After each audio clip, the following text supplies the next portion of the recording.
இறையேசுவில் அன்பானவர்களே, இன்றைய நற்செய்தி வாசகத்திலே ஆண்டவருடைய உருமாற்ற நிகழ்வை தான் நாம் வாசிக்கிறோம். இது அவருடைய வாழ்விலே நடந்த ஒரு வித்தியாசமான ஒரு நிகழ்வு.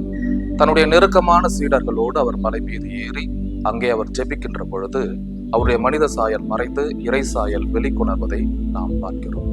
அன்பானவர்களே, இந்த உருமாற்றம் 3 மறைபொருளை நமக்கு உணர்த்துகிறது.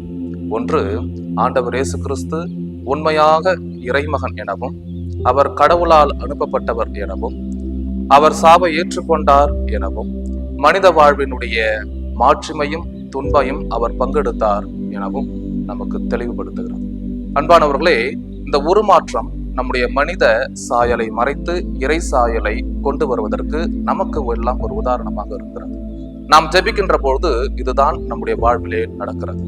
ஜெபத்தின் வழியாக நம்முடைய மனித சாயலோடு இறை சாயலை வெளிப்படுத்துவோம். இறைவன் நம்மை ஆசீர்வதிப்பாராக.